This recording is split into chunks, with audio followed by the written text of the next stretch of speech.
We'll start the stream proper. So, take your seat.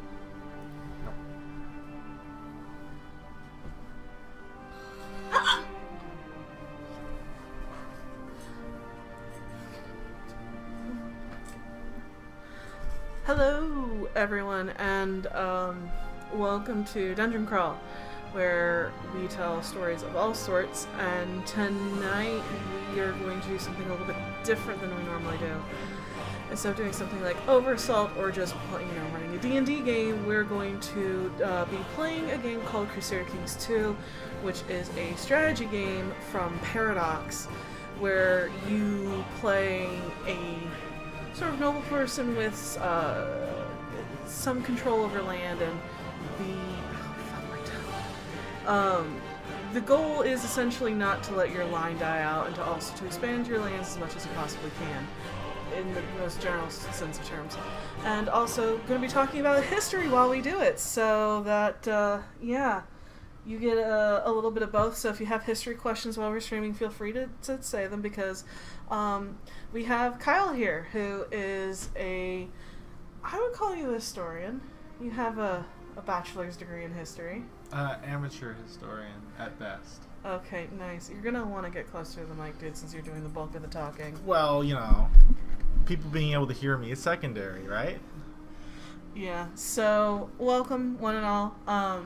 We're also going to be posing, what history can do for your games, because a lot of people draw influences from stuff they read and stuff they see and they play, like, being, inspired by Final Fantasy or books you've read, whereas you can use history in order to better your game and better your world building.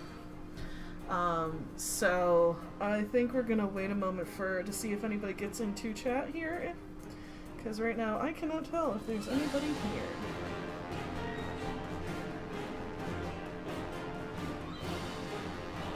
So yeah, welcome to Thursday night streaming for Critical Role. I know that there's gonna be so we won't stream for too terribly long, but at least get this party started. Yeah. I don't think there's anybody in chat right now. So we're talking to ourselves. We are talking. Welcome to streaming. In the very beginning, you talk to yourself a lot. It happens. So, because I don't think there's anybody in chat right now. Did I get your toe back? Yeah, you got my toe back. Good. Well, now Vengeance is yours. Vengeance is indeed mine. For I am the Alpha and the Omega and whatever the fuck this is. And the Amiga. And the Tamagotchi. Well, I had Tamagotchis when I grew up. We all had Tamagotchi when we grew up. I had a Yoda one. I did too. Oh, hey Brian! And hey Em! So, yeah, woo! Retweet that on my personal account, and we're gonna go back to the main screen. Right, so, I believe you have our chosen date for this game at the year 1000 even. Christmas Day. Christmas Day 1000. So, it's a whole new millennia. So, I want to give you guys a little bit of input on this game. If you guys want to see anything specific, let me know. But yes, I'm open to play anybody in this game, other than any emperors or kings. I would like to start small and build, because I'd like it to be somewhat challenging. So I'm gonna hit the counts button, and you guys, what kingdom do you guys think you want to do? You want to do France, England, Scotland? I think choosing kingdom And then you choose a count. That thing probably works best. That's probably for the best. So pick a kingdom, guys. We got the Byzantine Empire. We got the Holy Roman Empire. France, England, Scotland. No Ireland. Just yeah. Cal refuses to do Ireland because it's easy mode. It's super easy mode. What is that one next to France in the south? Burgundy. Why does it not say? What the hell is Arles? That would be a curling kingdom, in between Italy and France. Essentially, it's modern day would be Burgundy. What's that? Brittany. It's the Celtic name for it. Oh shit! Yeah, that's right. Because Brittany was the Britons forced out of England and they moved into France, so that's why they're called Bretons. They are Celtic. They're Welsh, essentially. I don't know if there's anybody. We have Christian Spain. We have Muslim Spain. We have the Fatimid Empire, which in the year 1000 was teetering on the edge of collapse. So this is not going to stay together. This huge thing. And we also have Southern Africa, Ethiopia. These are all Coptic Christians. And we have Persia. We have Pakistan. We have Russia out here. Mostly tribals, although there's the Kingdom of Kiev, which is, Ukraine and Russia. Lastly, we have Scandinavia. Scandinavia is all, in this time period, the kings themselves, I believe, are Norse. Or actually are about to convert to Christianity. But their peoples are all still Norse. So you end up with some interesting stuff when your king being Christian and the rest of your population not being a Christian. It can be kind of bad for you. Or you could just, embrace the old gods and say, I'm gonna, just continue what I was doing. Hi, recording you live from the couch so I can check chat for a while for a second. Because I think, babe, you might just have to choose and just run with it. Alright, so we're just gonna do a choice, huh? So, I am a fan of the Byzantine Empire. Everybody does love the Byzantine Empire.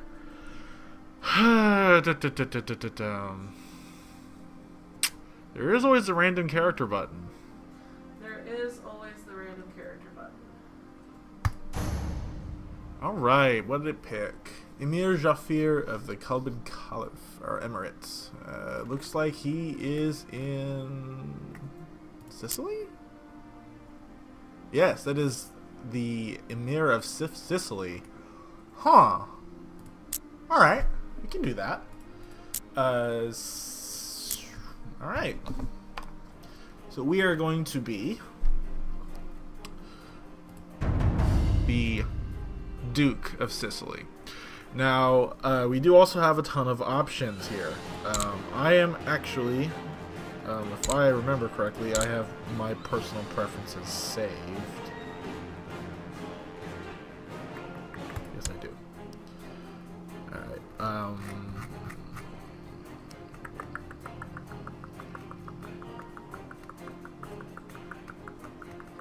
Yep, this is my save, so. Alright, we're gonna go ahead and start. Because I didn't think you guys want to see me go ahead and adjust the rules for a little while. No. So, I'm going to rejoin. It looks like chat is playing, which is fine. Hopefully we'll have people coming in shortly. So, welcome to Crusader Kings 2, for those of you just joining us. This is a strategy game. You can get on Steam. It's been out for several years. It's been out for a while. We've amassed a lot of 2012, hours. I believe it came out. Maybe 2011. It's not for a very long time. Q says hi. Thank you. So I am Shia, and my character is a flamboyant schemer. Just for a quick rundown for people who would like to know essentially what this game is. So this game is essentially a medieval sandbox in which you pick any person who held land in the Middle Ages from their start dates. This one has like 1867, 1066, etc. And you essentially, your job is to either, it's whatever you want it to be. You can amass power for yourself. You can just try to hold on to what land you have. You could try to become the emperor of Eastern Rome and try to reestablish the Roman Empire. You could try to become caliph. You could really do anything that you want. This character, from what I can see already, is very military and intrigue focused. So there's two things that matter with your characters. One is stats. So as you look at the screen right here, you see that he has a diplomacy stat, a martial stat, a stewardship stat, an intrigue stat, and a learning stat. Your diplomacy stat influences whether or not people like you or not. If you go to the vassal screen, these are all the people. It is a 20-year tutorial if I explain everything, but just very quickly, you have vassals who are the people who own land under you, and it's is all based on feudalism. So with him, he owes me taxes. Well, sort of owes me taxes, and he also owes me troops. So whether or not he likes me or not is very important to whether or not he actually gives me the things he's supposed to.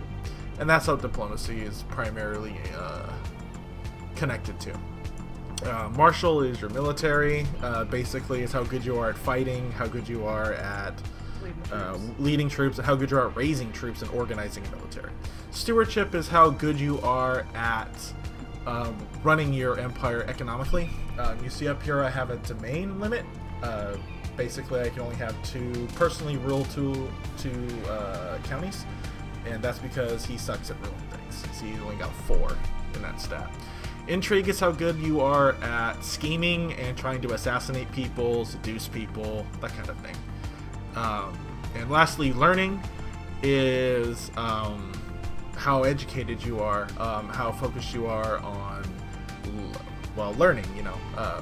Technology. You have technology over here that you can advance, and someone with high learning is more likely to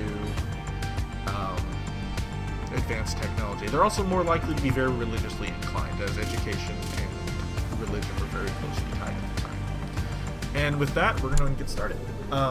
So the very first thing you always want to do is pick a focus. This is not a tutorial, I know. I'm just going to go ahead and start, and we will go from there. Currently says learning. Yeah, there's gonna be lots of learning. So, if you guys have questions, history related, either the time frame or just even in general, Kyle is the person to ask because he's a living, walking wiki for this sort of thing. So I'm gonna start off with something that's RPG related. Indeed.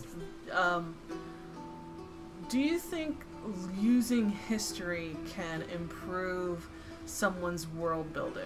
Absolutely.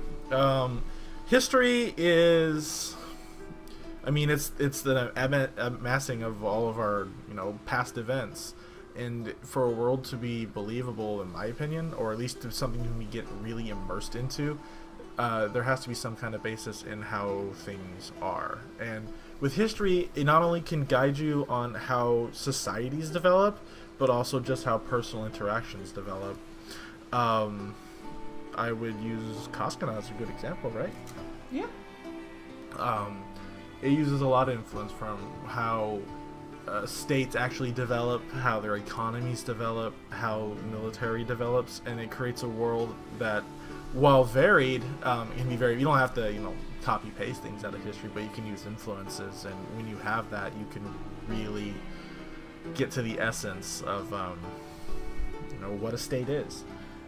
So to use it as a springboard, not to copy. Correct. If people wanted to read history, they would read the history that's already there. So you can play while we talk. I know. So, would you recommend, like, especially reading varied histories from all over the world? Oh, absolutely. You don't want to just stick to your European, American history. You know, read Middle Eastern history, read Chinese history, read Indian history, read Russian history, read Native history, read Aztec or Maya or Inca. Those are all things that are very... You can find societies that have existed that you may not have realized how complex they were. Because diversity always makes for a more vivid and immersive world. Because I think a lot of people, unfortunately, and I know I've done this, have fallen into the everything is like medieval Europe. And you're finding a wife for yourself right now. Yes, I am gonna go get married. And no, it's not for love, it's for politics. I want to find somebody who will give me smart kids, and I won't find any. Pretty quick. Aha! Hello, lady. Oh, she's 50 though.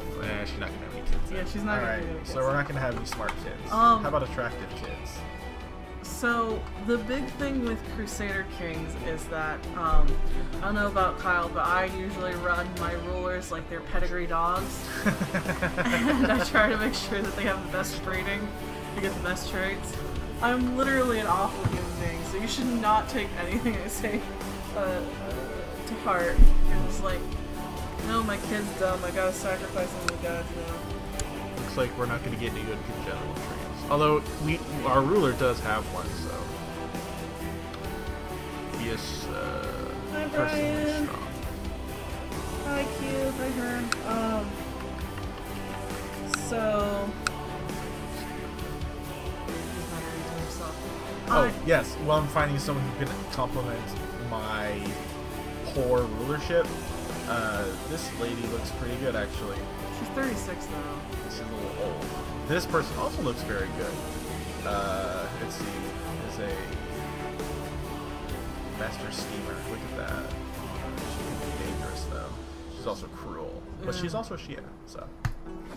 She's also 16. You take the good, you take the bad. That's the facts of life. That is the facts of life. So yeah, so using history as a springboard is really good. Right. Especially when it comes to like developing like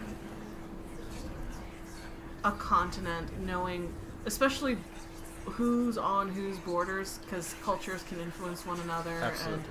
And that will also define how societies also grow. Border conflicts, wars for land, or treaties, or political marriages and stuff like that. And all that kind of makes for a more rich world.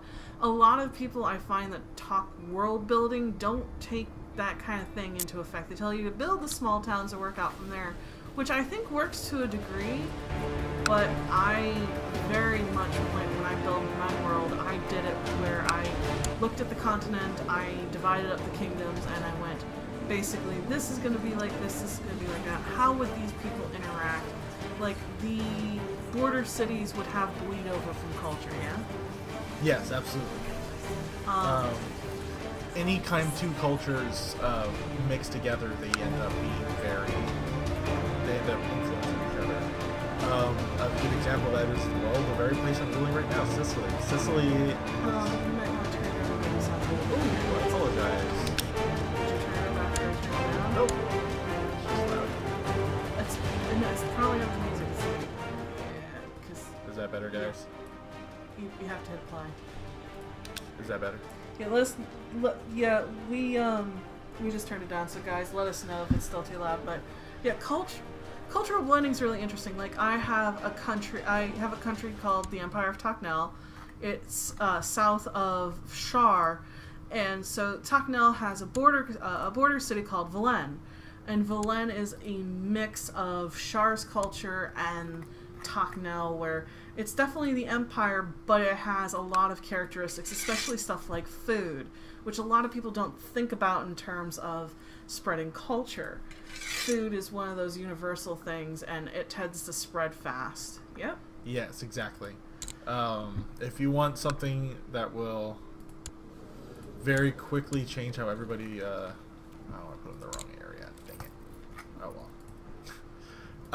Yes, if you want something that's going to very quickly influence a culture, it's going to be just what they eat.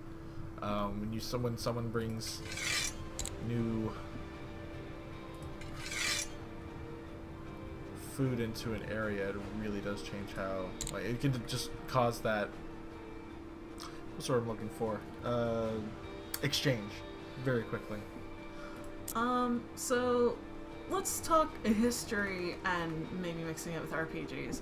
What are some interesting things in history that you don't see a lot in, like, say, fantasy that you think would make to put interesting in games? Because a lot of people tend to default for it's England, it's it's magic France, it's One thing that I say is very under represented in we're gonna pause here in a second. Very underrepresented in classic, like fantasy, would be some of the Amero-Indian cultures, the Aztecs, the Incas, the Maya. I also feel as though like the Russian republics are also very underrepresented. Kiev is much more the Kingdom of Kiev, or the Grand Duchy of Kiev was much more similar to a merchant republic than it was to, say, the Kingdom of France. They were very much a trade focused and had the Golden Gate of Kiev, and were very much more focused on what they could sell you than they were on ruling over the steppes of Russia. And I think those are very underrepresented. Q says Africa as well. Sub-Saharan Africa is also underrepresented. If I'm going to zoom out here for a second.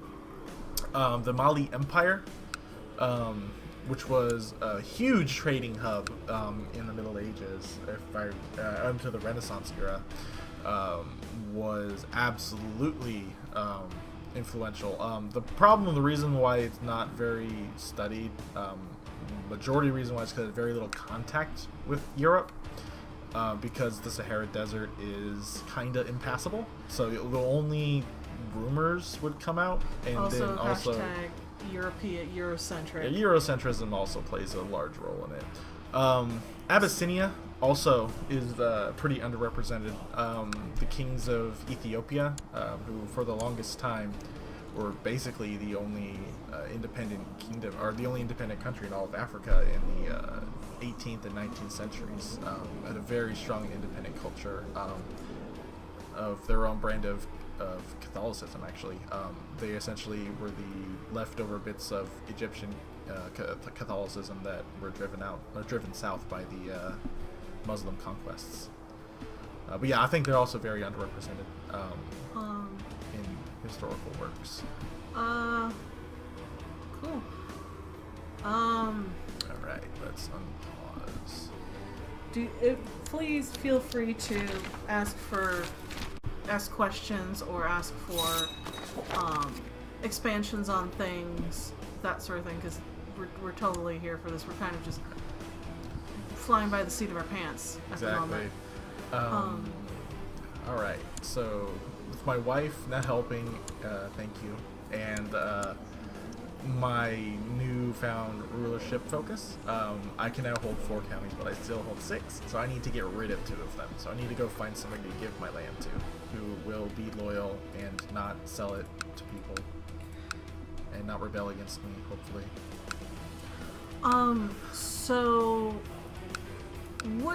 Okay, so let's talk about the time period currently, the year 1000.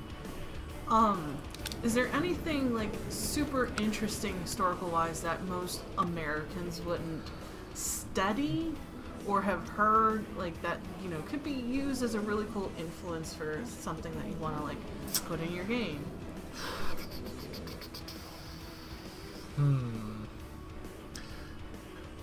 Honestly, I don't find Americans study history at all. So I mean, true. Especially not European history. So, if you put me on the spot, I would say that most people are pretty, I don't want to say ignorant, but that's probably the best word for it, of just what was going on in the Muslim world during this time period. In this time period, the the Muslim world was unquestionably the most educated and culturally diverse of all of the different realms in Europe, save maybe the Byzantine Empire, but that's because they had a lot of contact with each other. This is the time when they were inventing algebra, when they were inventing essentially bringing chess over from India, because they were on these trade routes that were crisscrossing the world at this time. Almost everything goes to the Middle East, and because of that, they would be always on the cusp of the newest knowledge. And that's actually one thing that I would would say that's an underrated thing about history, is that knowledge tends to follow contact with other cultures. That's why you find why the trading empires tended to be the most learned, because they would have contact with people other than themselves, and because of that they would be forced to learn new things as they happened, which is, in my opinion, why the Muslim world was so advanced in the medieval time. And that's something that I think would be a very interesting thing to really examine, is the role of like just prosperity, trade, and technological So trade is definitely a heavy influence for how things... Well, I mean, I would consider trade to be I think an impact a lot of people don't think about, especially when world building. Mm-hmm. I don't know. I find a lot of people are superficial when they homebrew. I mean, you don't really necessarily have to, but I think it adds interesting depth. Like, to me, my country, Shar, it's a trading hub. They handle a lot of trade, especially, around, and, money and economy, even back then, was super important and can influence how countries grow. Absolutely. So I've just given away the island of Malta to this guy over here. Hopefully he does a good job and doesn't mess it up. And I need to give away one more of my counties. Because you have too many? Oh yeah, I can only have 4 and I had 6. I noticed Egypt is like... huge. It's gonna collapse here very shortly. The Fatimid Empire was on the absolute ropes at this point. He has way too much land. He has vassals that all hate him. Like, I guarantee within 25 years from the start, it's going to collapse. He says, and it probably won't now because I said that. Yeah, this game is not super historically accurate. It can be. It can be, but as soon as the ball starts rolling, as soon as the ball starts rolling, yeah, you're not. It's not deterministic, if that makes sense. It's not going to just collapse because that's what happened historically. Oh, you should probably let people know what your focus is for history. My focus is on the transatlantic. That's what my history focus was on. So what does that mean? So it's going to be the intermingling between the Atlantic states. That's going to be primarily Spain, France, England, and Germany and Italy, with the Americas, and also with South America, and also in Africa. So basically touching that transatlantic exchange that happened in the medieval and late medieval, early Renaissance era. Though I would also say that I also have I would consider myself pretty historically knowledgeable about ancient time as well as the medieval period. It's just, yes, that is correct. The Bizaboo in me. Okay, so we are now under our domain size, and we can now go ahead and speed time up a little bit. Well, the other thing I was doing now was trying to find a court doctor. So, when I need to have my bad humors taken out, as it happens, Yeah, that happens to all of us. I need some leeches, and he's gonna go ahead. So we found one over here, so we're gonna go ahead and give him his gold. He's going to be my doctor. Yay. Dr. Mustang. Good job. Thanks, buddy. What surprised me is seeing Italy as a united kingdom. I I don't know. Maybe I'm just used to them being city-states. Italy was united, but Air quotes. Oh, no. no, I'm no longer good at fighting. Curses.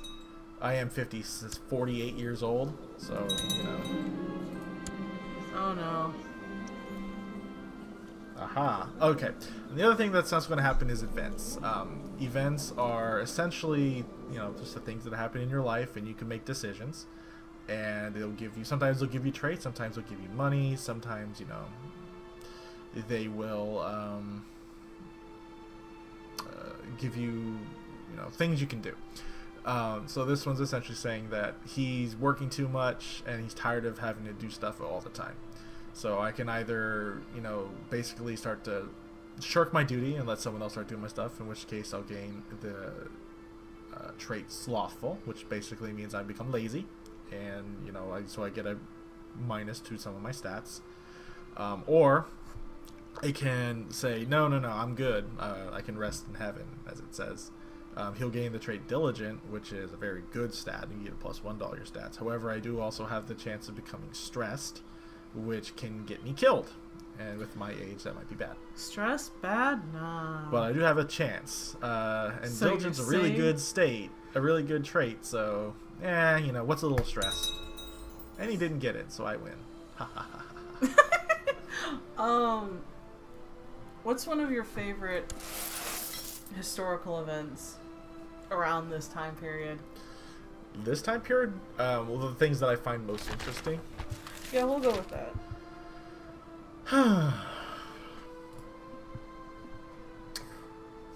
That's a good question, actually. Hold on, I gotta put people in charge of things. So while he's thinking Pondering. and doing stuff, just a reminder for everyone here that For Science Crew will be this Saturday, so if you want to stop on by, there should be some very interesting character role-playing going on between some characters, because things might have happened last time. That was clearly not my fault as the DM. Clearly not. Clearly not. Clearly. I am a benevolent DM. Very benevolent. I didn't kill anybody. Exactly. See, you're all good. I can't tell if you're being sarcastic or not. And he laughs at me. So yeah, if you guys have questions, feel free. I need someone who can teach people stuff. Cause stuff and things. Stuff and indeed things. Hey, Herm, it's not bullshit. Okay, it's a little bullshit, but listen, I just put things out into the games. Whether what my players do with it is up to them. I am a firm believer in free will. Indeed. Kyle was actually one of the people I consulted with when I built Kaskana. Yes. I remember that. Though, to be honest, there's been a lot of changes during playing, which includes the Talmeridian kicking down doors and stuff like that. Well, I mean, you gotta roll with what happens. I mean, yeah, that's as a DM, you gotta learn to just roll. Herm asked, "What is the #1 type of historical thing you should avoid?" Determinism. Never believe that something is going to happen just because it happened in the past. And especially if you're world building, it's because a thing happened a certain way in our history does not necessarily mean that's how it would have unfolded in your game's history. Because even our history has a million tiny little things that could have changed, that would have completely changed everything, down to the weather the day something happened. And that really is the #1 thing I would always avoid, is determinism. Yeah, wasn't there? There was the assault on the last Jewish temple, and But the army got sick or something like that. oh yeah. It was the siege of Jerusalem by the Assyrians. Ah, Essentially, in the Bronze Age, don't ask me the year, the Assyrians were besieging Jerusalem, and there was an outbreak of most likely dysentery, in the camps, and seeing as Assyria had already defeated the kingdom in battle, and they had already agreed to become tributaries, they decided, not to sack the city. Because, what's the point? Just another city to sack, and we're all starting to get sick, so let's all go home. Well, I mean, this was monumental and it's written about in the Old Testament as, like, that was, God saved the city, because, he made the Assyrians turn away, even though they could have sacked the city, and just small things like that. If that hadn't happened, it's very possible that, because the Assyrians were not exactly nice when they took a city. They were very, and Judaism was in its infancy at the time. And it's very possible that they could have completely destroyed their culture, because what the Assyrians would do when they sacked a city was that they would destroy it, salt the earth, and ship everyone back home as, slaves. Yeah. So no Judaism, no Christianity, no Islam. Yeah. A very, very different world. The world is completely different just because disease. Herm asked what year it was. I want to say it was around like 1800 BC, or BCE, but don't quote me on that. I could look it up. So I have a question. And just because, using history as a sort of springboard for when you're doing your own, like, RPG stuff, building your own world, that it doesn't have to be quote-unquote historically accurate because it's a different world, and you should aim to be, especially better, because there's a lot of people who are like, well, it's historically accurate. You don't need to bring certain bullshit into games. You don't necessarily have to, no. It depends on, like, the story you want to tell, and maybe sometimes you'd want to do that, but no. You don't have to do that, absolutely not. You should never feel bound to the way things were in the past just because. And also probably don't lift entire countries wholesale and drop them into your world, unless you do want Magic France. Because who doesn't want Magic France? Let's be honest. But you pull bits and pieces as inspiration and build your own shit. God damn it. This isn't Earth 2.0. Unless it's Terra Nova. But yeah. Shadowner said historical diseases may have killed more soldiers than actual combat. Oh, hell yes. And that's throughout all of history until the age of modern medicine. Disease was the #1 killer of people, of all troops. Hooray! Your wife's pregnant. My wife is indeed preggers. Good job. Yeah. Good job, wife. You're pregnant now. Yay! I like Magic France. I surrender. Take my gold. Indeed. Uh-oh. What's going on? Who's doing what now? Oh boy, Camp Fever, just on time. That's typhus. Oh shit. That's a typhus outbreak going on in Sicily right now. So I can choose to go ahead and seclude myself in my castle so I don't get it, or, just, continue having it. Whatever, I'm not afraid of typhus. Yeah. I don't have any fleas in my house, probably.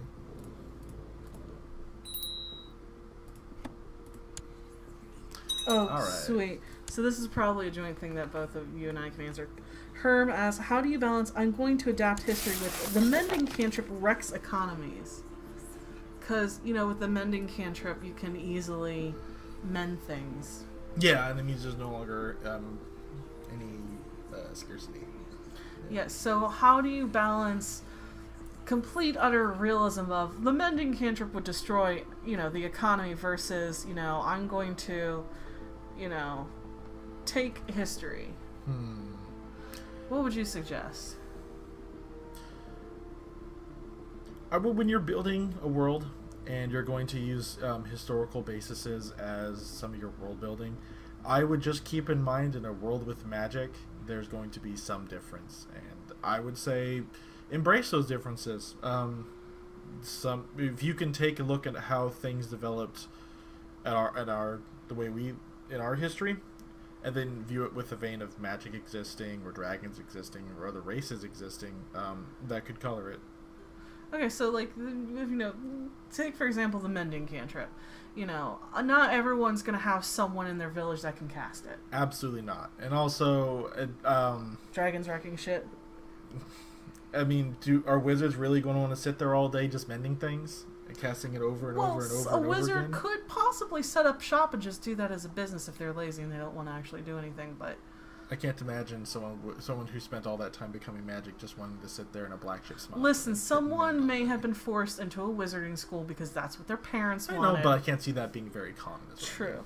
So, to just take things with a grain of salt, because otherwise it's like... Suspend your disbelief. You also live in a world with magic. And dragons.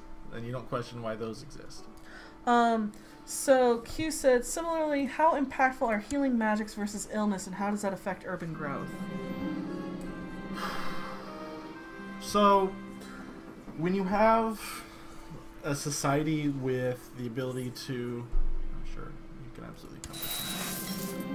I couldn't actually afford to take you with me. That's alright. Go Mecca. You just gotta, I would at some point realize that means there's going to be larger populations that really existed in the actual medieval era. Paris in 1200 was a town or city of 10,000 people, most, maybe more, maybe less. And with magic and the actual ability to cure disease, it depends on whether or not there is any level of hygiene or not, but you could see populations in the 50, 60, 70,000s. The biggest difference, I think, would be just the population sizes. You would actually have a sprawling metropolis more like ancient Rome than you would have medieval, where towns, cities, bustling cities were, cities of around 10,000 people. And that's just not enough food, not enough medical ability to support a large urban population.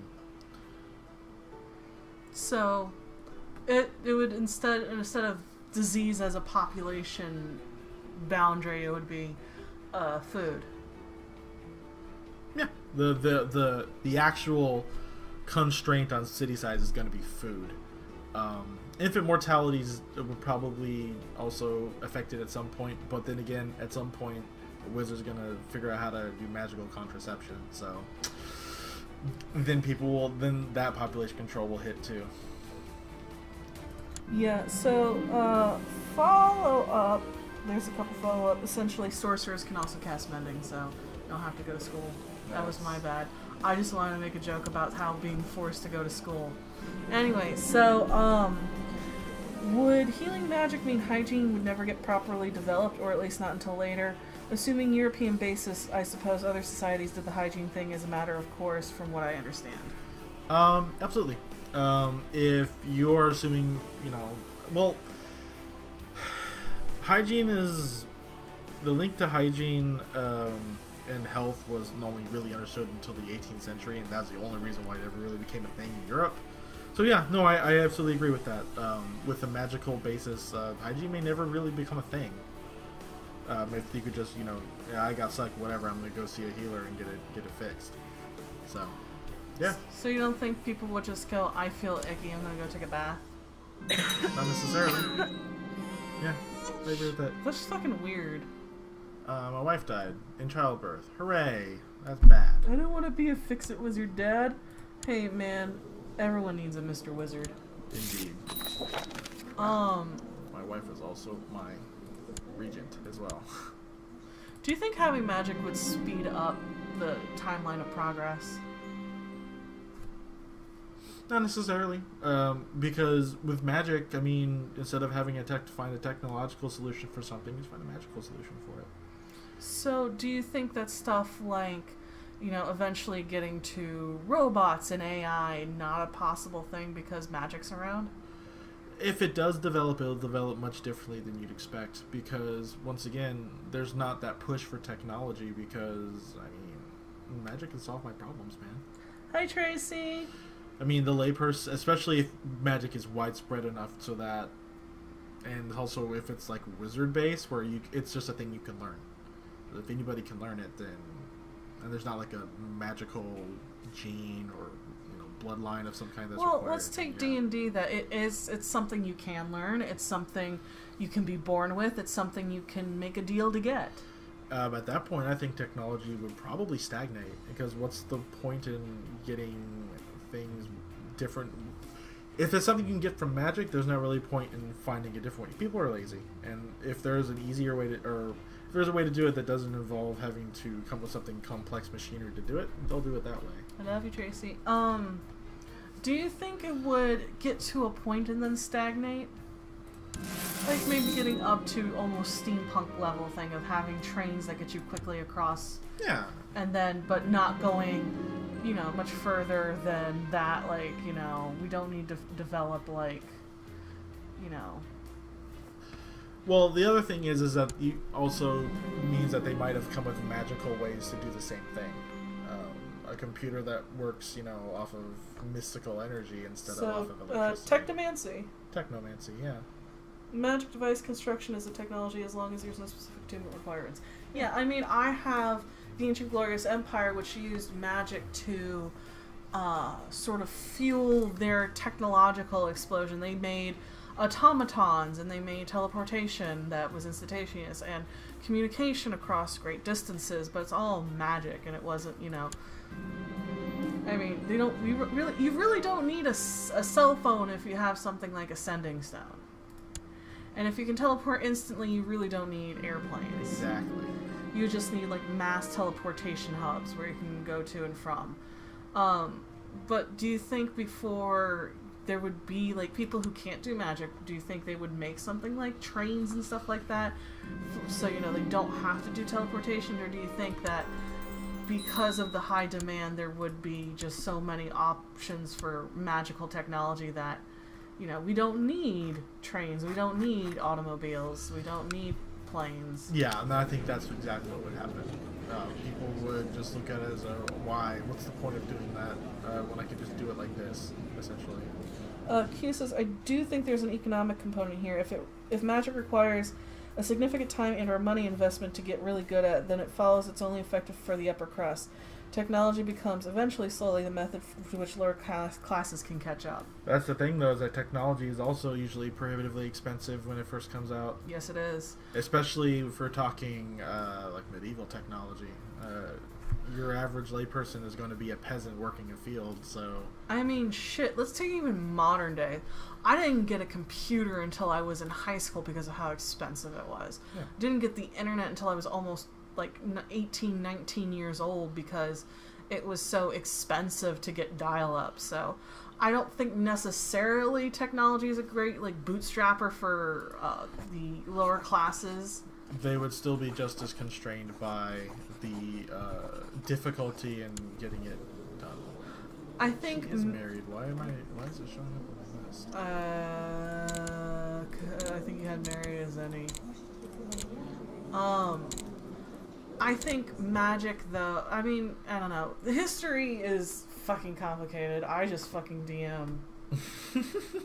Herm said, would a timeline bathed in magic still have allowed the existence of Rick Astley's Never Gonna Give You Up, or would have someone divined it and nipped that in the bud? This, it's a timeless classic, sir. I don't know what you're talking about, and Rick Astley would be God Emperor of numerous timelines if there was any justice in the world.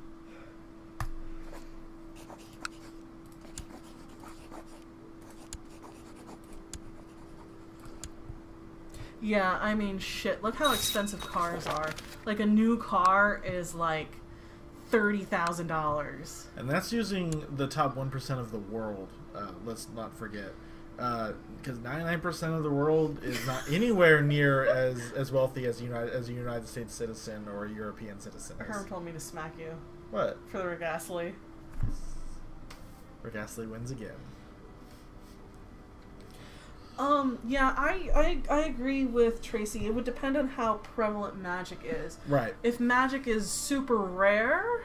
If magic is very rare, and I would think it'd be most rare if it was a bloodline thing, or you have to be born with that ability, technology would absolutely take off, because it's just too expensive and rare. You might want to do things while Unpausing might help.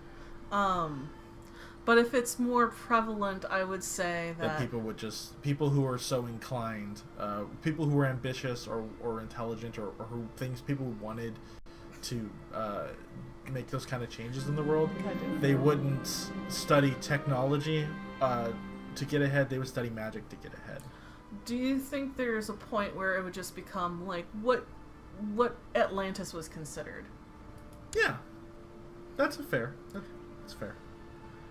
Man, I would wonder at what point could they use magic for space travel. That is a good question. Space dragons! I guess I should probably get my son married. Yeah, you should probably. He's 25, dude. Well, I don't have anybody that I really want to marry him to.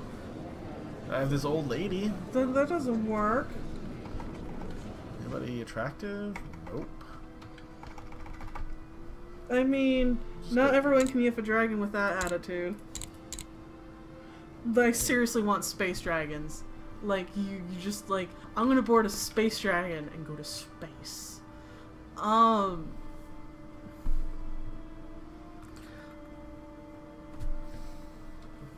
Maybe. So, there's a 20-year-old? And she's Baltic, unfortunately. Close enough. I like how you can plan to kill people. No. Yeah, I am here for magical space transport. That sounds awesome. Man. So I think magical teleportation would also... Like, at that point, would there be no caravans? Or do you think people would still have the need to almost, I hate to say manually, go across the world in order to transport, goods? Like, right. here's a trade caravan, because teleporting people is easy. Teleporting goods... It would depend on what kind of restrictions on teleportation there are. I mean, it's Caravan your world. dragon. Yeah, exactly. It's your world. Caravan and I think it's very dragons. likely that that caravanning would still exist in any kind of time period. Simply just because not everyone's going to be... I don't even know if you could really even get large items or large quantities of items through a teleporter. I have a question. So let's talk about typical D&D campaign where you have a band of heroes who get super powerful and are gallivanting around the world. Do you think that would have a massive impact on history? Just these almost godlike figures that are just like go around and they can wield so much power and influence.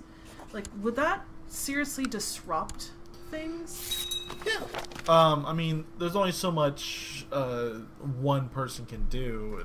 How about a group of 7 motherfuckers who want to make someone... But yeah, we remember individuals in our history for a reason, and their actions changed the world for better or for worse. Use an example, Julius Caesar or Alexander the Great, or use a negative example. How about Stalin or Hitler? They absolutely changed the world and how history went going forward. So yeah, absolutely a group of people who amass that kind of power. Oh no. Oh, what happened to your wife? My wife has typhus. That sucks. Court physician, you will save her. So, would you say that it's possible that over time... Ooh. Is that your wife?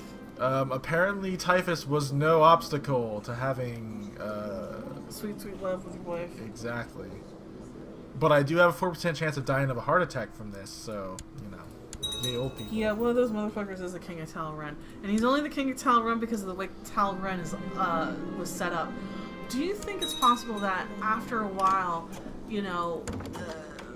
events turn to history, which turn to myth, which turn to legends? Do you think it's possible after a while religions could spring up where they're like, almost, I hate to say, like, I don't want to offend anybody, but like, say, like a Jesus-like figure, where he may have been a historical person, but, becomes godlike after a while and starts a religion. Let me use it this way. Do you think I run a Wednesday in-home campaign for Kyle and a bunch of our friends, The Fallen Returns? If you follow me on Twitter, you've probably seen a lot of the hashtags normally of my players screaming, because, I don't know, they're babies. do you think like after like so many like centuries and maybe a millennia, do you think possibly once everyone who's possibly ever known them is dead, that they could be worshipped almost as God, especially if there's like a cataclysm? It depends on how they are portrayed by the people who follow them. Religions spring up of people who believe that there was some kind of divine intervention. Gilgamesh is also a good. Yeah. So it would depend on how they are remembered by succeeding generations. Wow, my people are just dying. My son's wife was married and immediately died. Well, shit. That sucks. I really don't want to get betrothed to a baby. Also, you want to, guys, if you do have questions, feel free to let us know, because yeah, we are here to answer any questions you got. This is a fun thought exercise between all of us. Man, do you think you could build a world in which there really isn't any religion? Like, no religion never develops? Yeah. Not if there's humans. The thing with that is that humans have probably always had religion. We find evidence of religion in cave paintings from 50,000 years ago. We find evidence of religion in like Homo erectus. They buried their dead, and there's really, I mean, I'm an adult. They didn't know anything about hygiene or anything like that when they buried their dead with their. And there's also, you find grave goods were also a thing. They would bury them with their stuff. Well, I'm saying not like eventually something happens, like they feel the gods have abandoned them, and eventually either atheism or agnosticism sort of takes over the world. Well, yeah, but that would be something that happens later in a timeline, and probably would not be universal. There might be some holdouts, but yeah, it could absolutely become the dominant, religious belief. Honestly, I think that's the way the Earth is going right now. But so is there any other like fun history things that you think would make for interesting like influences on a game or a world building? Like say like the Golden Horde. Oh yes, the Golden Horde, which fucked up a lot of things for a lot of people. Yeah. Never underestimate what the destruction of the invasion of a foreign people can have on another society. The effects from the Mongol Empire are being felt today. 900 years later, 800 years later, and some say, and I would actually make the argument that places like the Muslim world have never really recovered. They fucked the Russians up kind of hard. The Russians have never really recovered that from the national trauma from what happened. Resisting the Mongols was usually not good for you. They would basically show up at your city and say, all right, you can either surrender and we'll sack the city and take all your stuff, but we'll otherwise leave you alone. I mean, by all your stuff, I mean take all your gold, and leave pretty much everything else. Or we will completely destroy the city, salt the growth that they're on, and like carry everyone back home and to be slaves. Man, that seems to be like a running theme. Yeah, Assyrians, Mongols, when warfare in the Middle and ancient times was very brutal, and that was a very common thing to have happen. Essentially, come in, fuck your shit up, salt the earth, burn it down, and walk away. Yeah. I don't know that. Do you know what? Anyways, to finish what I was saying, for when the Caliph of Baghdad, the head of the Muslim faith at the time, resisted the invasion by the Mongols, when they lost, they destroyed Baghdad, and They also destroyed the Great Library of Baghdad, in which they dropped all the papyrus scripts and scrolls and books into the river. And they dumped so much into the river that the Tigris started running black with ink. Ugh, it's one of those wonder what if. And we're talking, that was one of the repositories of knowledge. What was left over from the libraries of Alexandria, what was left over of the old Greek philosophers. There could have been stuff there that that don't exist anymore. They could have been the only copy of. And they also basically stole all their gold and carried their people off. And I don't believe Islam has really ever, or the Arab world, I should say, has never really recovered from that blow, because it was grievous and something Europe was only spared by because of the death of the Khan. They all left to go re-elect the new Khan, and they never really came back to Europe, or Western Europe, I mean.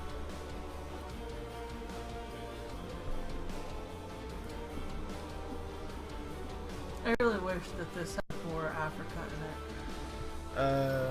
Well, sub-Saharan Africa is pretty far away from Europe. I know Crusader Kings is, as the name implies. Yeah, there's apparently 0.5% of the world population has Genghis Khan DNA. Yeah. Which I don't doubt that. What is he at?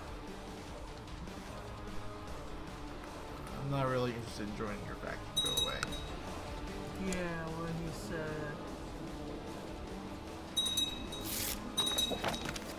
I think there's so much of history that gets lost, and it's just sad. No, I ain't joining your revolt, and I'm not helping you in your revolt. The peasants are revolting. Ba-dum-bum. Now what happened? My wife died again. God. She also caught typhus. Oh, typhus. Is this gonna go away anytime soon? Yeah, okay, it did go away. Haha, now I can get married again. Whoa! Wee woo.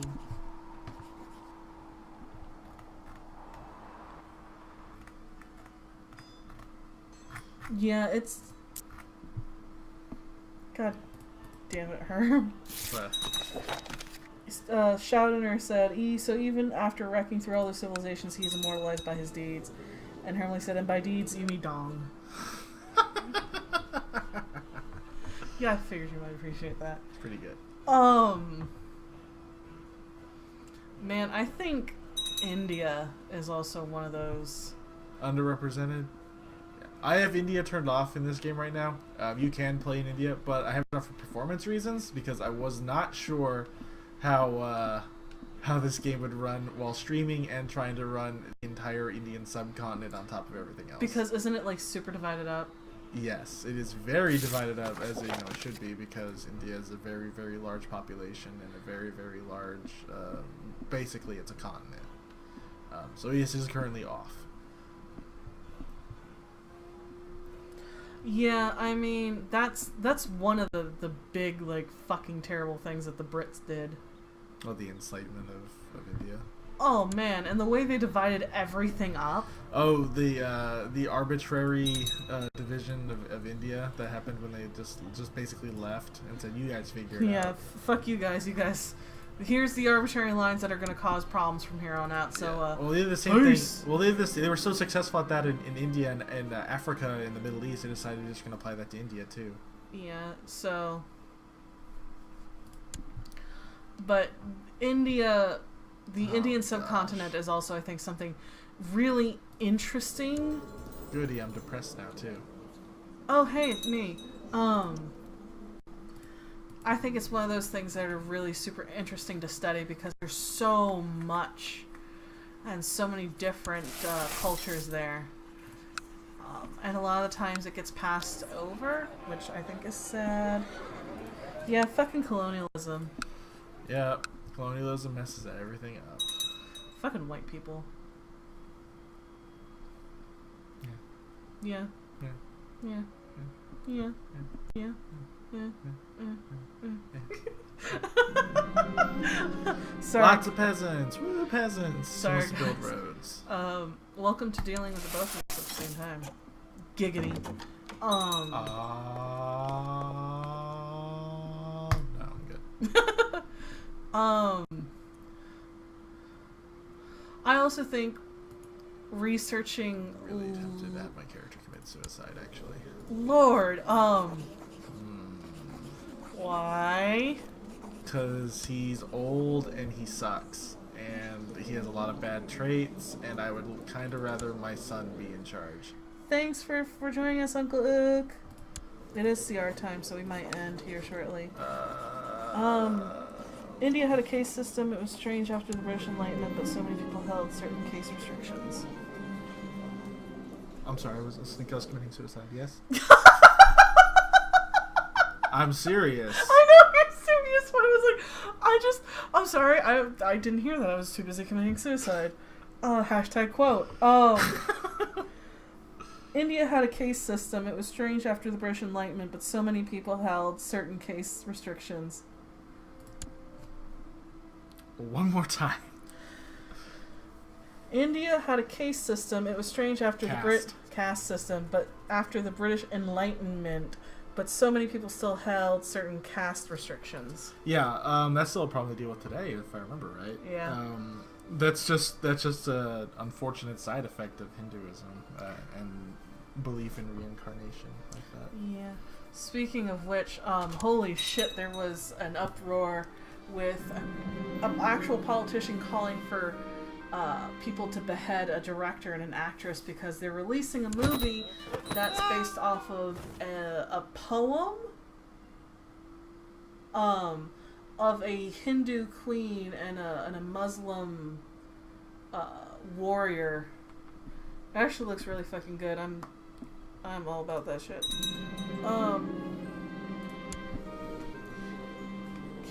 Cast that KK sides eye the paladin. Hey, listen, Kai points. I believe it's You know what? You were the one to pronounce it Kai, not me. But I was just trolling. You troll? No. No, who fucking knew that? Certainly not me. Ooh, look, it's purple. Yeah, purple. Purple. Best color. That's alright. But yeah, I think history is one of those interesting things. I'm a firm believer as taking a look to get inspiration, but do not ever lift wholesale. And you don't need to bring fucking bullshit into your game for historical accurate thing. It's your world. Fucking just you don't have to follow Earth traditions. Earth sucks. I don't know. Yeah, Kyle Troll is how I met Kyle. To be fair, I was trolling at the same time. And then we decided that trolling together by flirting made things much, much easier. It tastes like burning. But, yeah, I like looking at long-lived kingdoms and countries and stuff like that, and how they influence the world. Yeah. Because I think that's really interesting. You get, oh god, there's one in South Asia. I can't remember. Starts with K. Khmer? Yeah. I'm probably mispronouncing that. But yeah, the Khmer. Khmer. They're interesting. What's really interesting is there's still businesses that have been around for 1,000+ years. Mm-hmm. They're mostly in Japan, which I think the oldest company in the world is a Japanese construction company, and it was founded in 860 AD. Or sorry, is it AC? Yeah, that is Ethelred the Unready. Oh hey, fun fact about Ethelred. Ethelred the Unready. It doesn't mean he wasn't. No, I'm sorry. This is not the Unready. It's his dad. This is Ethelred the Unready. Yeah. Ethelred the Unready is funny because not because Unready meant what we consider today. it's a pun on his name. Ethelred mean well counsel. Unready meant no counsel. So his name is Well Counsel the No Counsel. You had to be there. Thank you, Ben. Imperial purple. This is the one criticism I have of their coloring scheme for the Byzantine Empire in this game. That's pink. It's not Imperial purple. That's not Imperial purple. That is Imperial purple, like on the outskirts of the thing, right here. Yeah, and right that's here. pink. But this is pink. It's like magenta. This is actually Imperial purple, Armenia. The Greek, Roman, Masonic traditions really formed America into a rather complicated place. Man. Yeah, let's manifest destiny and all that good stuff. Fucking Brits fuck everything up. Yeah, that should be their motto.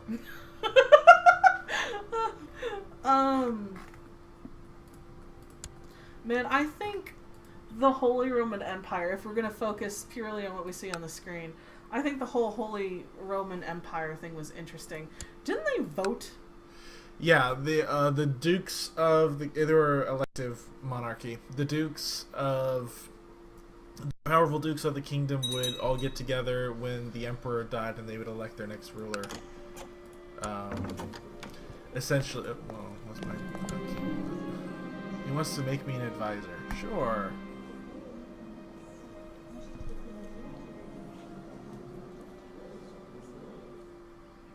Make an effort. See? Turned out fine. Blame Christina. No, I won't blame Christina. Only thing I will blame Christina for is fucking trying to kill me, but she's my DM. What the hell is that little green in the middle of the pink? No, other side. No, near to Constantinople. That looks like a... Is that a revolt? No, that is someone who somehow got independent. The fuck out of there! How'd you make... What? Okay, I don't ask questions. His heir is the emperor, though, so, you know, he's probably gonna be fine. Yeah, you know, that's one thing about this game is, weird shit can happen. Yeah, that's the truth. What? How did Burgundy inherit half of Italy? Is it just me or is the papal state growing? No, it's the normal counties. They should get all this here in a bit, though. When the Holy Roman Empire. Alright, I get free stuff. Yay! You just transferred vassalage to me. That's always good. Yay! What the hell are the... What happened to France? No. They're in the middle of a revolt, it looks like.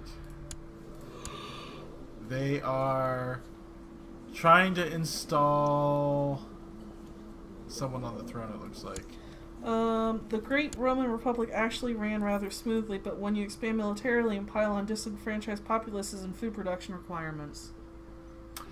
Corruption also doesn't help either, which was a widespread problem in Rome. It's one of the things why the swap to the empire assisted them so much, was because it basically forced all new people in charge. And then they also fell into corrupt habits, and that's another big reason why the empire collapsed. Shit, Andalus, look at you over there. All Andalus, yeah.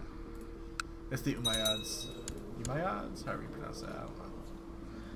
Oh, well, the reason why they're all revolting is because the King of France is possessed. Lovely. Yeah, Q, I agree with you. What did Q say? Sounds familiar, cough America cough. Yeah, exactly. Anyways, I do not remember if I have supernatural events on or off. Which means he could actually be possessed, you know? Because, you know, that's a thing that could happen. Yeah, in the game, supernatural things can actually happen. You can turn them on or turn them off, and I think I have them turned on right now. So, he has the voice of Satan, so that's not good. Yeah, it means he thinks Satan's talking to him. Or he might actually be talking to him, who knows? My name is Satan. Ooh, also, one more thing that I was going to bring up. Notice that Christianity is not divided at the moment. It's all Chalcedonian. Well, it's kind of divided. You have Coptic Christianity. What the hell is Chalcedonian? So, Chalcedonia was the church council. It happened in the 5th century, maybe the 6th century. that essentially decided, Catholic doctrine. So this is before the schism, basically, and that's why the Orthodox haven't split yet. They will eventually split, though. Oh, that's right. This is before the schism. That's one of the things you can do is the Byzantine Empires. You can mend the schism. Yeah, the schism hasn't happened yet, though it is probably going to happen. Usually, it happens around the middle of the 10th century or the 11th century. My bad. Spoilers. I've actually never seen Supernatural. Thank you for patting my head. Neither have I. So that was. Egypt's doing pretty good. Surprising, as they have a child ruling it at the moment. A 9-year-old is currently ruling. Hey, man. Oh, it is CR time. Alright. So, wrap it up. So, yeah. We can hold here at the 16th of October of 1012. We are currently still ruling in Sicily. We're doing a good job. So, we'll probably stream a little bit earlier next week, and we'll do more questions. We might come up with some stuff, might talk more about history and applications in your RPG. So if you guys got any questions, feel free to let us know. Hit us on up. Thank you guys for watching. I hope you all enjoyed. Thanks for listening to me ramble. Kyle is really super awesome to talk history with, so he is at Majora1988 on Twitter. I will remind him just in case you all want to ask him some stuff. But thank you guys for watching. We will be back Saturday with For Science Crew, and then Monday with the return of Galatea with Q as DM, so you're going to want to watch both of those. Y'all rock, and thank you guys for joining us. And with that, we will see you all next time. Bye, y'all.